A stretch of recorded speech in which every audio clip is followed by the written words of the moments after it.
ठिकाणी ज्या पद्धतीने एक आतंकवादी हमला झालेला आहे त्याच्यावरून राजकारण सुरू झालेलं आहे. एक शिवसेनेची भूमिका काय आहे हे तुमच्या ऍक्शन मधून स्पष्ट दिसतंय. मात्र यावरती राजकारण सुद्धा सुरू झालं, याकडे कसं बघता?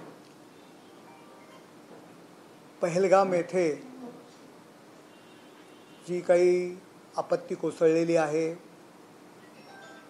अतिशय चुकीच्या पद्धतीने शत्रूवरही असा प्रसंग येऊ नये असा प्रसंग घडलेला आहे. 27 पर्यटक त्या ठिकाणी नाव विचारून मारले गेलेले आहेत. त्यामधील 6 पर्यटक महाराष्ट्रातील पर्यटक आहेत.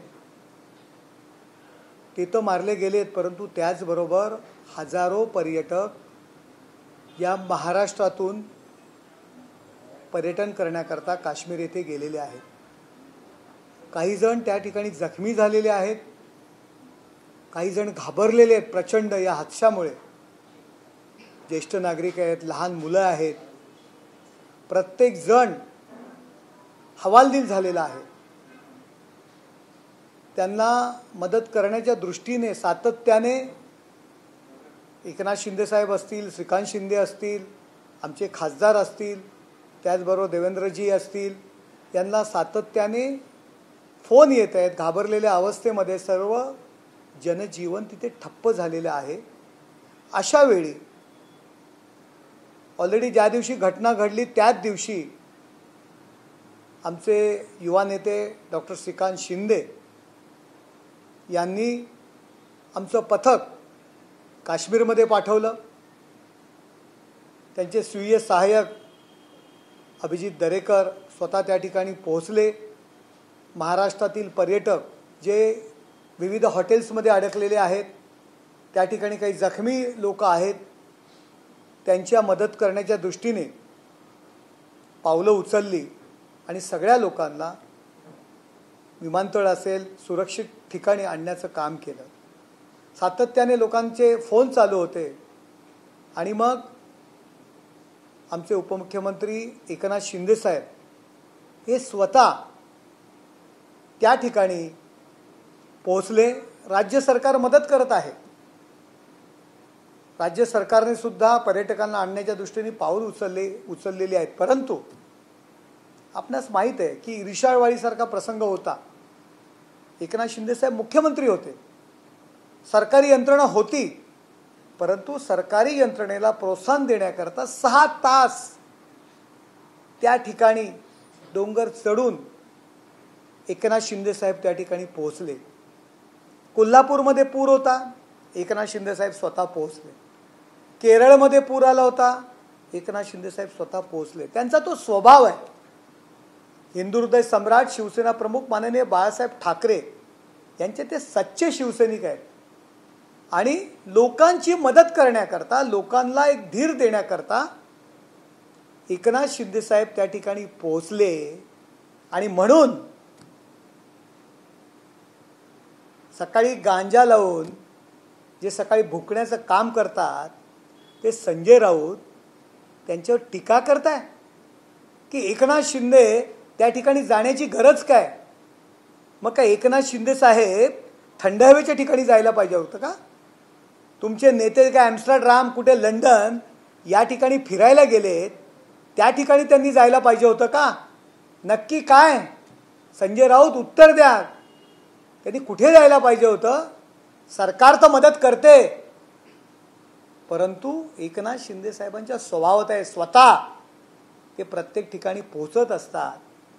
अहो, नरेंद्र मोदी साहेब त्यांचा परदेश दौरा सोडून पुन्हा भारतात आले. अमित शहाजी स्वतः पहलगामला पोहोचले. तर आपल्या महाराष्ट्रातील लोकांच्या मदतीला एकनाथ शिंदे साहेब पोहोचत असतील तर तुम्हाला मिरच्या का लागल्या? तुम्ही का टीका करताय? मराठी लोकांच्या अस्मितेची भाषा करणारे आपण, महाराष्ट्राच्या हिताची गप्पा मारणारे आपण का नाही दौरा सोडून आलात? अहो, साधी पाण्याची बाटली तरी तुम्ही पाठवली का हो त्या ठिकाणी? तुम्हाला काय अधिकार आहे? संजय राऊत तुम्हाला एकनाथ शिंदे साहेबांच्या वरती टीका करण्याचा अधिकार काय? मी तुम्हाला माहिती देतो की काल 75 लोकांचं ज्येष्ठ नागरिक महिला त्या ठिकाणी विमान सरकार तर मदत करते, परंतु आम्ही आपली जबाबदारी समजून काल शिवसेनेतर्फे एकनाथ शिंदे साहेबांतर्फे 75 प्रवासी घेऊन विमान मुंबईत पोहोचलं. आत्ता दुपारी 185 प्रवासी त्या ठिकाणी घेऊन या ठिकाणी विमान मुंबईत येणार आहे. रात्रीसुद्धा 185 प्रवासी यांचं विमान या ठिकाणी येणार आहे. आणि तुम्हाला माहीत आहे का, त्यामधील जवळजवळ 45 लोक असे आहेत, वर्धा आणि नागपूरचे लोक आहेत, की रेल्वेने त्या ठिकाणी गेले होते. अतिशय वाईट परिस्थिती आहे. CRPFच्या कॅम्पमध्ये राहत होते असे 45 लोक आहेत ना, त्यांनी आयुष्यामध्ये कधीही विमानात बसले नव्हते. त्या लोकांना विमानाने आणण्याची व्यवस्था एकनाथ शिंदे साहेबांनी केलेली आहे. तुम्हाला मिरच्या झोंबतात. काश्मीरमध्ये दहशतवादी हल्ला झाल्यानंतर मी तर म्हणेल पाकिस्तान आणि ISIचा अजेंडा, ते नेरेटिव्ह चालवण्याचं काम काल संजय राऊत यांनी केलं. देशातल्या लोकांवर हल्ला होतो, महाराष्ट्रातील पर्यटक त्या ठिकाणी मृत्युमुखी पडतायत, अनेक जण जखमी आहेत. आणि काल संजय राऊतांची भाषा काय होती? हिंदू मुस्लिम अशा पद्धतीचं देशात वातावरण आहे म्हणून अशा प्रकारची कृत्य होत आहेत. अमित शाह यांनी राजीनामा द्यावा, नरेंद्र मोदी यांनी राजीनामा द्यावा, सरकार कुचकामी आहे. अहो, देशातील हा देशावरचा हल्ला आहे. सर्वांनी मिळून आपण देशातील पंतप्रधान असतील, सरकारला मदत करायला पाहिजे. तर आपण ISIची भाषा बोलताय, पाकिस्तानची भाषा बोलताय. कशासाठी आपण अशा पद्धतीने वागताय? आणि आज संजय राऊत यांनी कोलांटी उडी मारली. आपण आज पाहिलं असेल, आज पाठिंबाची भाषा करताय. याचं कारण काय माहिती आहे का? कालचं त्यांची जी भूमिका होती ना, त्यावेळी देशातल्या लोकांनी ठरवलं आता या संजयला चपलाने हाणायचं. लोक त्यांना चपलाने हाणणार होते म्हणून आज ते दिल्लीला पळाले. आणि ही सर्व खबर त्यांचा जो नेता थंड हवेमध्ये सुट्टीची जे मजा घेतात ना, त्यांच्यापर्यंत ती खबर कळली. त्यानंतर आज त्यांना कोलांटी उडी मारायला लागली. मी तर म्हणतो या संजय राऊत यांचे पाकिस्तान आणि ISIची भाषा जे बोलतायत त्यांचीच चौकशी व्हायला पाहिजे की नक्की काय. आजही ते म्हणतायत, आजही ते आज भारतीय जनता पार्टी या देशामध्ये धार्मिक वातावरण बिघडवत आहे अशा पद्धतीची भाषा आजही त्यांनी केलेली आहे. म्हणजे ISIचीच भाषा बोलतायत ना, की हे जे काही घडतंय याला धार्मिक वातावरण, याला जबाबदार आहे अशा पद्धतीची भाषा, ISIची भाषा, पाकिस्तानची भाषा जो संजय राऊत करतोय. भले ते गांजा मारून करत असतील, परंतु त्यांची चौकशी व्हायला पाहिजे. हा आमचा आरोप आहे, आमची ही मागणी आहे. आणि एकनाथ शिंदे साहेब तर सच्चे शिवसैनिक आहेत हो. त्यामुळे त्यांच्यातला शिवसैनिक हा जागा होतो. आज त्यांनी जी सर्वपक्षीय बैठक आहे, एकीकडे म्हणतात की सर्वपक्षीय बैठक आहे आणि आमचा देशाचे जे काही सरकार निर्णय घेईल त्यांना पाठिंबा आहे अशा पद्धतीची भाषा बोलतात. आणि त्यांचा एकही खासदार, सर्व पक्षीय जे लीडर्स आहेत त्यांच्या बैठकीला हजर राहत नाही. आमच्याकडून डॉक्टर श्रीकांत शिंदे त्या बैठकीला उपस्थित राहण्यासाठी गेलेले आहेत. अरविंद सावंत म्हणतात की कुठल्या तरी स्टँडिंग कमिटीच्या बैठकीला आहेत, त्या मीटिंगला आहेत म्हणून मी येणार नाही. आणि संजय राऊत हे सुद्धा रिमोट ठिकाणी आहेत म्हणून ते येणार नाहीत असं पत्र त्यांनी किरण रिजिजू जे आहेत, जे संसदीय कामकाज मंत्री, त्यांना दिलेलं या पत्राची कॉपी माझ्याकडे आहे. सपशेल खोटं बोलण्याचं काम आज अरविंद सावंत यांनी केलेलं आहे. आज आपण सकाळी पाहिलं असेल, संजय राऊत यांनी दिल्लीमध्ये जाऊन प्रेस कॉन्फरन्स घेतलेली आहे. सकाळी जे भुंकतो त्याप्रमाणे ते भुंकलेले आहेत. पण अरविंद सावंत सपशेल काय खोटं बोललेले आहेत हे तुम्हाला समोर पुरावा देतो. अरविंद सावंत म्हणतात, today while the floor leaders have been invited to the all party meeting by the government, both Sri Sanjay Raut and I are official parliamentary standing committee delegation in different parts of the country. आता संजय राऊत काल मुंबईत होते, आज दिल्लीत त्यांच्या घरी होते, पण ते काय म्हणतात की बोथ स्टँडिंग कमिटीच्या मीटिंगला आहेत. While the locations are so remote that we cannot reach the New Delhi in time and only the floor leaders allowed to attend, we would appreciate any opportunity to join the discussion and briefing. We would be highly obliged if the government can let us join over a secure video conference line. आता तुम्ही बघा की remote एरियामध्ये अरविंद सावंत आहेत आणि संजय राऊत आहेत. काल मुंबईत होते, आज दिल्लीमधली प्रेस कॉन्फरन्स तुम्ही सगळ्यांनी लाईव्ह केलेली आहे. म्हणजे यांना जे काही आपल्या देशात जो दहशतवाद माजलेला आहे, आपल्या लोकांवरती जो काय हल्ला झालेला आहे, मृत्युमुखी, आणि महाराष्ट्रातली लोक आहेत, त्यासाठी सरकारने बैठक बोलवले, परंतु त्या बैठकीला उपस्थित राहणं महत्त्वाचं वाटत नाही, स्वतःची भूमिका मांडणं वाटत नाही, त्याकरता खोटं बोलताय.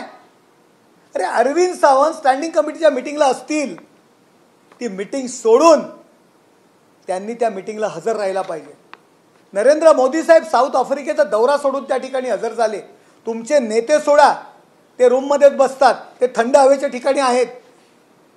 परंतु संजय राऊत राज्यसभेमधले तुमचे लीडर्स आहेत, ते दिल्लीमध्ये आहेत, काल मुंबईत होते, आणि तुम्ही खोटं सांगताय, खोटं पत्र लिहिताय की रिमोट ठिकाणी आहेत, ते पोचू शकत नाही. यावरून या दहशतवादी कृत्य जी वाढतायत, या देशात वाढतायत, त्याबद्दल तुम्हाला काही देणं घेणं नाही आहे. तुम्ही थंड हवेमध्ये मजा घेण्यामध्ये मशगूल आहात, हे सिद्ध होतं. राष्ट्रीय सुरक्षेच्या मुद्द्यावरती तुम्हाला बैठकीसाठी वेळ नाही आहे. त्यावरून या देशातील, या देशाबद्दल तुमची किती आत्मीयता आहे हे दिसून येत आहे. पण मस्के साहेब, असा एक प्रश्न निर्माण होतो की सरकारतर्फे गिरीश महाजन गेलेले आहे आणि ते गेले असताना सर्व यंत्रणा कामाला लागली असताना, इकडून पर्यटन सुखरूप येत असताना, तरी सुद्धा एकनाथ शिंदे साहेबांना का जाळवताय? म्हणजे सरकारमध्ये कुठेतरी ताळमेळ नाही आहे आणि श्रेयवादाची लढाई आहे का, कुरबडीचा प्रश्न आहे का, अशा प्रश्न निर्माण होतात. नेमका तथ्य काय आहे? हे संजय राऊतांचे प्रश्न आहेत. संजय राऊतांचे प्रश्न तुम्ही सांगा की एका वेळी एक विमान जात आहे, सरकार मदत करते, सरकारी यंत्रणा मदत करते, पण त्याच वेळी आणखी जर त्या लोकांना मदत होणार असेल तर प्रॉब्लेम काय आहे? 40-50 लोकांचा विषय नाही आहे तो, हजारो लोक त्या ठिकाणी अडकलेले आहेत.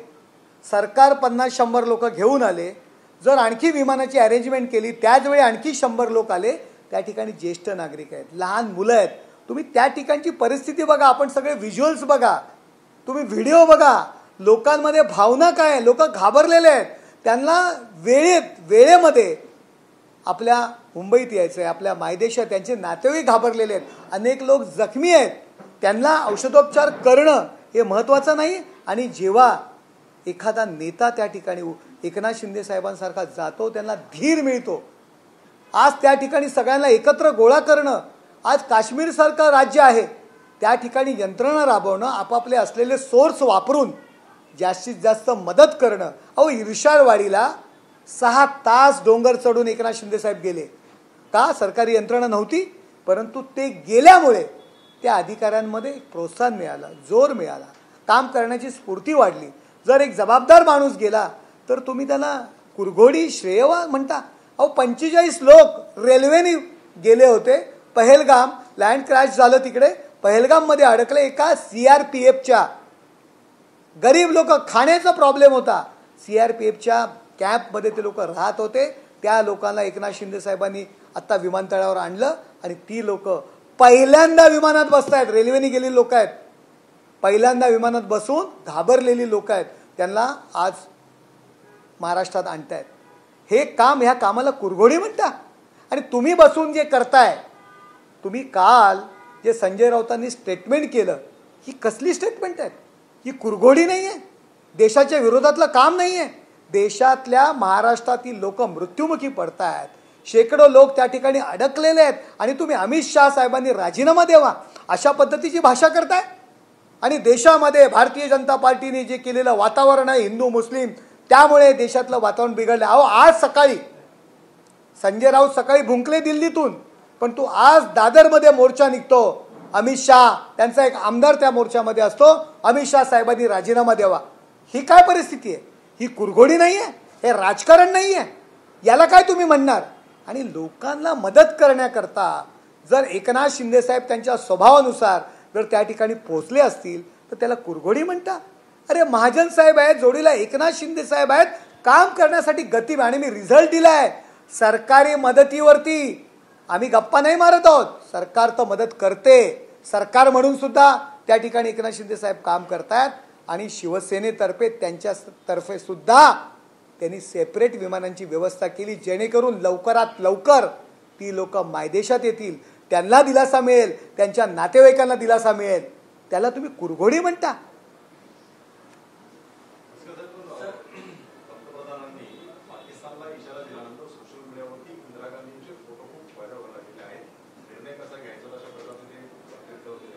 हे बघा, याला काय तुम्ही म्हणणार? याला कुरघोडी नाही म्हणत तुम्ही. पेड लोकांकडून नरेंद्र मोदींजींना विरोध करायची त्यांची भूमिका कशी चुकीची आहे हे लोकांसमोर आणायचं, याला काय म्हणणार तुम्ही? आज मोदींकडनं ही अपेक्षा होती का डायरेक्ट त्यांनी पाकिस्तानवर बॉम्ब टाकावा? अरे, देशाच्या संरक्षणाच्या दृष्टीने काहीतरी नियोजन असेल पंतप्रधानांचं, त्या दृष्टीने त्यांनी पावलं उचललेली आहेत आणि तुम्ही त्याला विरोध करताय. एकीकडे म्हणायचं की देश जो निर्णय घेईल, जे सरकार निर्णय घेईल त्याला पाठिंबा द्यायचा, आणि दुसरीकडे इंदिरा गांधी यांच्या काही डिसिजन त्यावेळी लोकांसमोर आणायची. ह्या देशाच्या परिस्थितीला मी काही जास्त बोलणार नाही. या देशामध्ये ही जी काही परिस्थितीला कारणीभूत कोण आहे? हो, कोण आहे? या काँग्रेसमुळे त्या देशाची बर्बादी झाली ना. कशा करता देशावरती जेव्हा संकट आलंय ना, त्यावेळी नरेंद्र मोदीजी आणि अमितभाई शाह यांच्या पाठीमागे उभं राहायला पाहिजे. पण अशा पद्धतीने विरोधकी राजकारण करताय ते निषेधात्मक आहे.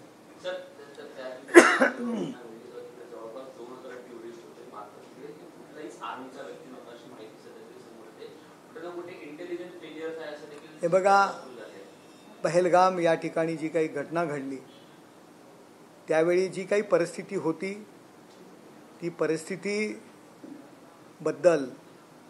देशाचा संरक्षण, आज नाही म्हटलं तरी काश्मीर म्हटलं तरी एक देशाची बॉर्डर आहे, संरक्षणाच्या दृष्टीने सरकार त्यांचं नियोजन करत असतं.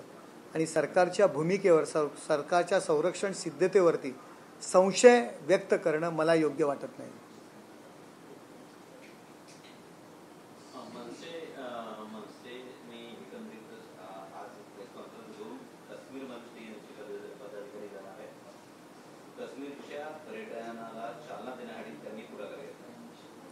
हे बघा, काश्मीर हा देशाचा अविभाज्य घटक आहे. त्या ठिकाणी पर्यटनाला चालना तर मिळालीच पाहिजे. त्याकरता जर काही चांगल्या गोष्टी होत असेल तर नक्कीच ती स्वागतार्ह आहे. सरकारची मदत केलेली आहे, त्याचा खर्च सरकारच्या अखत्यारीतून, पण शिंदे साहेब केला त्यांचा खर्च सरकारच्या अखत्यारीतून की पक्षाकडून? आम्ही म्हणतोय ना की आम्ही सरकारची मदत सरकारचीच असणार. आमच्याकडनं जे करतोय त्याचा खर्च आमचाच असणार ना. जी मदत जी आम्ही करतोय तो आमचाच असणार. त्यात वेगळं काय, खर्चाचा विषय काय येतो यात? अरे, लोकांना मदत करणं, त्या ठिकाणची परिस्थिती पहा. तुमचे सगळे बांधव त्या ठिकाणी गेलेले आहेत, मीडियाचे प्रतिनिधी, त्यांना विचारा लोक काय भेदरलेल्या अवस्थेमध्ये आहेत.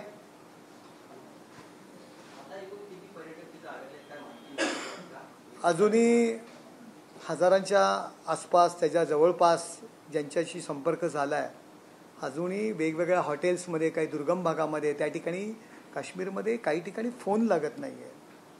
तर ते बरेचसे पर्यटक श्रीनगर व्हाया या ठिकाणी येत असतात. अजून विमानं त्या पद्धतीत सुरू नाही झालेली आहेत. काही रेल्वेनी गेलेली आहेत, काही गाड्यांनी गेलेली आहेत. त्यांची परिस्थिती नाही आहे पुन्हा विमानाने यायची. त्यामुळे त्यांचं ती माणसं शोधणं, त्यांना एकत्र आणणं, त्यांची व्यवस्था करणं ही फार मोठं काम आहे. आणि शिवसेना म्हणून जर एकनाथ शिंदेसाहेब किंवा उपमुख्यमंत्री म्हणून जर एकनाथ शिंदेसाहेब त्यात मदत करत असतील, स्वतः गेले असतील, पूर्ण यंत्रणा राबवत असतील, तर कुणाला ऑब्जेक्शन घेण्याचं कारण काय? तुम्ही करा. तुम्ही विमानतळावरती तुमच्या पक्षाचे नेते कुणाच्या स्वागतासाठी उभे राहिलेले, फुलं घेऊन? पाण्याची बाटली तरी तुम्ही पाठवली का तिकडे? मदती प्रत्येकाची परिस्थिती असते, परंतु अशा वेळी पाण्याची बाटलीसुद्धा मिळत नाही. त्यामुळे ती 10 रुपयाची पाण्याची बाटलीसुद्धा फार महत्त्वाची असते. ती मदत, त्या ठिकाणी पाणी देणं फार ती सुद्धा तुम्ही पाठवली नाही. परंतु काही लोकांना भेटायला तुमचे नेते विमानतळावर उपस्थित होते, तेव्हा नाही लाज वाटली? आम्ही एकनाथ शिंदे साहेबांवरती टीका केली आणि आपली लोक कशी त्या ठिकाणी जायची? कशाला मोठा गप्पा मारतायत? सर, एकूणच ठाकरे शिवसेनेची भूमिका वेगळी पाहायला मिळते का? कारण संजय राऊत यांनी युटर्न घेतलं त्यांच्या स्टेटमेंटवरून. सुषमा अंधारे स्वतः विमानतळावरती गेल्या. अरविंद सावंत जे आहे ते केंद्रीय सरकारची जी मीटिंग आहे त्या बैठकीला उपस्थित राहत नाही आणि ठाकरे कुटुंबीय जे आहे ते परदेशात आहे. काय वाटतं तुम्हाला? हे बघा, मी तुम्हाला स्पष्टपणे सांगतो, जे बोटचेपे धोरण वर्क अमेंडमेंट बिलाला अरविंद खान, मी त्यांना सावंत म्हणत नाही, अरविंद खान आणि संजय मुल्ला वर्क अमेंडमेंट बिलाला त्यांनी राज्यसभेत आणि यांनी लोकसभेत ज्या पद्धतीत विरोध केलेला आहे, त्यावरून त्यांची भूमिका स्पष्ट झालेली आहे. आजही, कालचंही त्यांचं स्टेटमेंट हेच होतं की देशामध्ये हिंदू मुस्लिम याच्यामध्ये जे धार्मिक वातावरण बिघडवण्याचा जो प्रयत्न झालेला आहे, त्यामुळे अशा घटना घडतायत. हे संजय राऊतांचं स्टेटमेंट होतं. अरविंद सावंत यांनी सुद्धा आमच्या मशिदी, आमचं वक्फ कायदा अशा पद्धतीचे भाषणांमध्ये उल्लेख केला होता. आज अरविंद जे खान आहेत, खोटं पत्र त्या ठिकाणी देत आहेत. जर या सर्वपक्षीय नेत्यांनी जर कुठला निर्णय घेतला, पाकिस्तानच्या विरोधात असेल, आणखी कोणाच्या विरोधात असेल, तर आम्ही त्या निर्णयात नव्हतो, आम्ही त्या बैठकीला नव्हतो असं अल्पसंख्याक किंवा मायनॉरिटीजला सांगण्यासाठी आम्ही मोकळे राहू. या केवळ एका कारणासाठी अशा पद्धतीच्या भूमिका उभाटाने घेतलेल्या आहेत. कालचं त्यांचं जे स्टेटमेंट आहे, काल जे त्यांनी केलेलं स्टेटमेंट आहे, आज संजय राऊतांनी मारलेली कोलांटी उडी आणि 11:30 वाजता त्यांचा एक आमदार दादरमध्ये अमित शहा यांनी राजीनामा द्यावा अशा पद्धतीचा जो मोर्चा काढतोय, यावरून हे बोटचेपे धोरण आहे. कुठल्या तरी समाजाला खुश करण्यासाठी अशा पद्धतीचा भूमिका त्यांची आहे. त्यांचे नेते थंड हवेच्या ठिकाणी बसलेले आहेत, एकही साधं स्टेटमेंट यावर करत नाही आहेत. यावरून त्यांची भूमिका काय आहे हे लोकांच्या लक्षात आली पाहिजे.